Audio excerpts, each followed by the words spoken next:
এখন আমরা কি করি, কিছু এমসিকিউ সলভ করি। দেখো তোমরা আমার যে আগের ভিডিওগুলো যেটা সারছি আমি, ওটা যদি দেখো তাহলে এখানে এমসিকিউ গুলো আরো ইজিলি পারবা, কারণ এখানে অনেক আমি ট্রিক্স দিছি।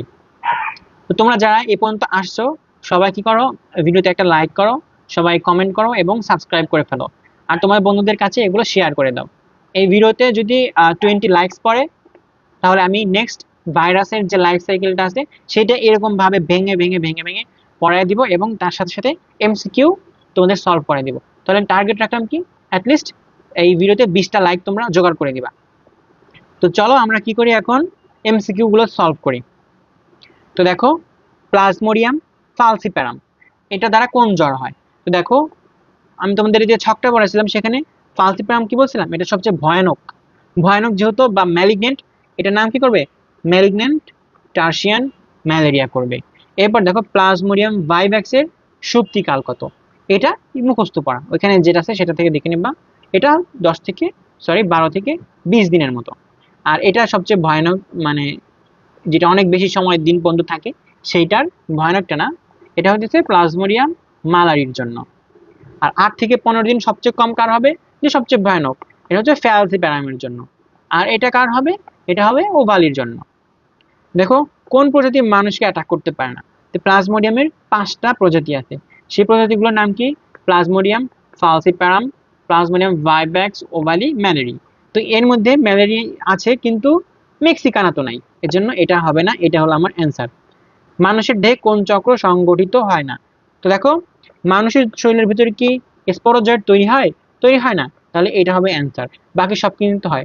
মানুষের শরীরের ভিতরে সায়োজন তৈরি হয়, এজন্য সায়োজগনী সবকিছুই হবে। এরপর দেখো, ম্যালেরিয়া পরজীবীর সুপ্ত অবস্থাকে কি বলা হয়? দেখো সুপ্ত মানে কি, ঘুমানো, এটা হবে কি, হিপনো জয়েন্ট হবে। হিপনো জয়েন্ট, এটা যদি তোমরা বইটা যখন পড়বা দেখবা আরো অনেক ইন্টারেস্টিং দেখবা টপিক গুলো বলা আছে, হিপনো জয়েন্ট হিসাবে এরা থেকে যেতে পারে। এই যে দেখো এখানে যেটা আছে, এরা যে লিভারকে অ্যাটাক করলো দ্বিতীয়বার, এরা সবাই অনেকে বেন্ড না হয়ে কি হবে, অনেকে কোষের ভিতর থেকে যেতে পারে। তো যে অবস্থায় থেকে যাচ্ছে সেই অবস্থাটাকে কি বলা হয়, হিপনো জয়েন্ট বলা হয়। বুঝছো কি বলা হয়, হিপনো জয়েন্ট বলা হয়। হিপনো মানে কি, হাইড করে আছে। এরপর দেখো, রক্তকণিকায় প্রবেশের পর স্ফীত গোলাকার দশার নাম কি? রক্তকণিকায় প্রবেশের পরই মোটা হয়ে যায় কোন কোন দশাতে বলতো, ট্রোফোজয়েটের ভিতরে। কেন? কারণ আমার হিমোগ্লোবিন যেটা আছে সেটাকে খেয়ে ফেলে। এবার দেখো, জায়গোট কিছুটা সচল এবং লম্বাকৃতির হলে সেটাকে আমরা কি বলি? যেহেতু লম্বাকৃতির এবং সচল বলছে, সচল মানে কি চলাচল করতে পারে, তাহলে কাইনেটিক, তাহলে কি হবে, উকিনেট। দেখো স্পোরোজয়েট কোথায় অবস্থান করে? দেখো স্পোরোজয়েট কোনটা, যেটা লম্বা যেটা আছে, এটা কোথা থেকে আসে? এটা হচ্ছে মশার লালার ভিতর থেকে আসে। তাহলে মশকির কোনটা হবে, এটা মশকির লালা গ্রন্থি হবে। মশকির লালা গ্রন্থি থেকে এটা আসে। মানুষ ম্যালেরিয়ার কোন ধরনের পোষক? দেখো এটা হচ্ছে বইয়ের ভিতরে আছে। তো দেখো 2 ধরনের পোষক আছে, একটা হচ্ছে ইন্টারমিডিয়েট আর একটা হচ্ছে ডেফিনেটিভ হোস্ট। এই ডেফিনেটিভকে অনেক সময় প্রাইমারিও বলে, তো আমরা আপাতত ডেফিনেটিভই মনে রাখি। তো ইন্টারমিডিয়েট হোস্ট কারা, ডেফিনেটিভ হোস্ট কারা? ডেফিনেটিভ হোস্ট হচ্ছে তারাই যাদের ভিতরে যৌন সাইকেলটা ঘটে, বা যৌন যে চক্রটা ঘটে, যেখানে গ্যামিট থাকে সেটা হচ্ছে ডেফিনেটিভ। অথবা আর হচ্ছে কি, তাহলে বাকিটা কোনটা হবে, যেখানে অযৌন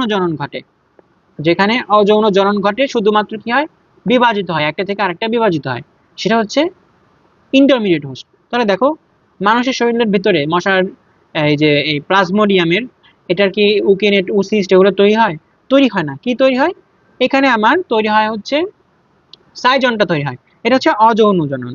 এজন্য এটা কি, মানুষ হচ্ছে ইন্টারমিডিয়েট হোস্ট। এরপর দেখো, মানুষের দেহে প্রবেশের কত ঘন্টা পর স্পোরোজয়েট গুলো যকৃতের ভিতরে চলে যায়? এটা হচ্ছে 30 মিনিট। এটা হচ্ছে বইয়ের ভিতরে এমসিকিউতে আছে, পড়লে তোমরা পেয়ে যাবা। তাহলে আশা করি এমসিকিউ গুলো বুঝতে পারছো। ক্লাসটা আশা করছি তোমাদের অনেক ভালো লাগছে, বুঝাই দিলাম। তোমরা কমেন্ট করে দাও, লাইক করো, শেয়ার করো তোমার বন্ধুদের মাঝে।